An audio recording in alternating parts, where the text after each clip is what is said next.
नमस्कार दोस्तों, स्वागत है आपका। न्यूज़ स्कूल देख रहे हैं आप और मैं हूं आपके साथ लता। और लगातार जो है सियासी सरगर्मी बढ़ती हुई दिखाई पड़ रही है। और इसी कड़ी में अगर हम खासतौर पर अब नैनीताल सीट के समीकरण की बात करें तो नैनीताल उधम सिंह नगर लोकसभा सीट जो है उत्तराखंड की सबसे हॉट सीट में से एक सीट शुमार मानी जाती है। ये सीट ऐतिहासिक और राजनीतिक दोनों ही दृष्टिकोण से काफी महत्वपूर्ण है। नैनीताल उधम सिंह नगर लोकसभा सीट दरअसल उत्तराखंड के दो जिलों नैनीताल और उधम सिंह नगर से मिलकर बनी है, ये हम सब जानते हैं। इस सीट की खास बात यह है कि इसमें उधम सिंह नगर के साथ ही नैनीताल का भी एक बड़ा हिस्सा शामिल होता है।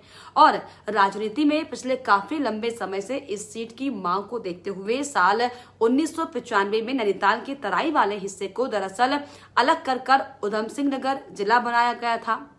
और अगर अब हम दरअसल उधम सिंह नगर जिले के इतिहास पर नजर दौड़ाएं, इस पर गौर करें तो इसका नाम दरअसल स्वतंत्रता सेनानी उधम सिंह के नाम पर रखा गया था। उधम सिंह ने लंदन जाकर जलियांवाला बाग हत्याकांड को अंजाम देने वाले जनरल डायर की हत्या की थी।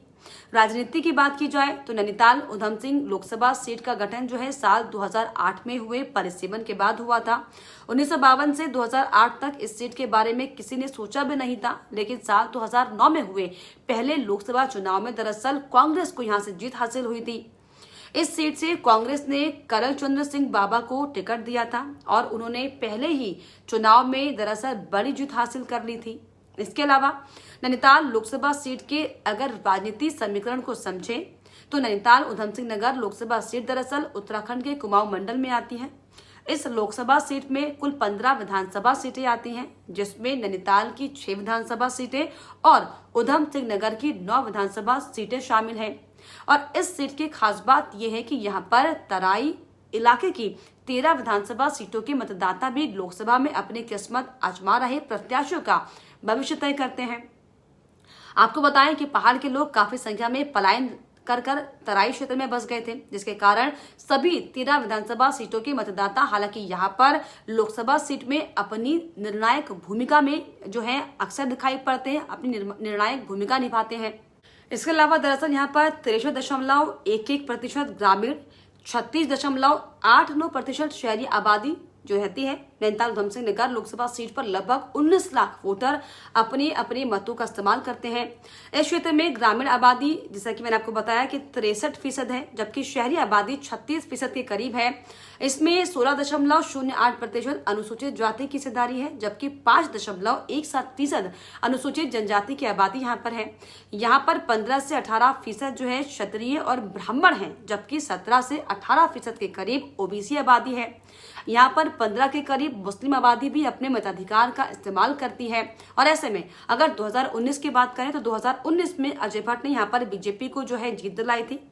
2004 के लोकसभा चुनाव पर अगर नजर डालें तो कांग्रेस के करल चंद्र सिंह बाबा ने बीजेपी के विजय बंसल को हराकर जीत हासिल की थी। इस चुनाव में करल चंद्र बाबा को 2,75,658 वोट मिले थे, जबकि बीजेपी के विजय बंसल को 2,26,464 जो है वोट मिले थे। वहीं अगर हम 2009 के इलेक्शन की बात करें, लोकसभा चुनाव की, 2009 के लोकसभा चुनाव में एक बार फिर से हालांकि कांग्रेस के करल चंद्र सिंह बाबा ने जीत हासिल की। इस चुनाव में भी बीजेपी के बच्ची सिंह रावत दूसरे नंबर पर रहे।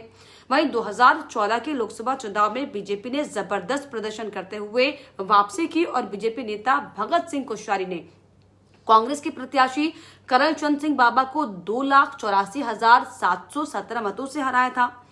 इस चुनाव में भगत सिंह कोश्यारी को 6,36,769 वोट मिले थे, जबकि कांग्रेस के करल चंद्र सिंह बाबा को मात्र 3,52,052 वोट हासिल हुए थे।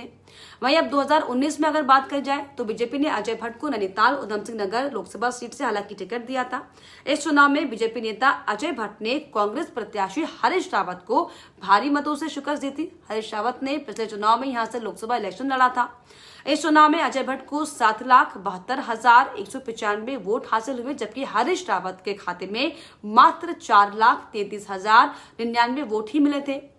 अब दरअसल नैनीताल उधम सिंह नगर लोकसभा सीट की पहचान क्या है? लोकसभा सीट के अंतर्गत देश की जानी मानी गोविंद वल्लभ एग्रीकल्चर यूनिवर्सिटी है। कुमाऊं क्षेत्र में आने वाला पंतनगर का हवाई अड्डा सबसे अहम है और इसके अलावा जो कॉर्बेट पार्क है वो भी जो है अपने पूरे विश्व में पहचान रखता है। तो जो नैनीताल उधमसिंह नगर सीट है ये दरअसल सबसे ज्यादा अहम सीट मानी जाती है, हॉट सीट इसे कहा जाता है। और इस तरीके से अगर हम देखें अब 2024 के समीकरण को, तो क्योंकि 2024 के समीकरण में आपको बताया कि बीजेपी की तरफ से अजय भट्ट को, जो कि वर्तमान में सांसद है, उन्हें टिकट दिया गया है।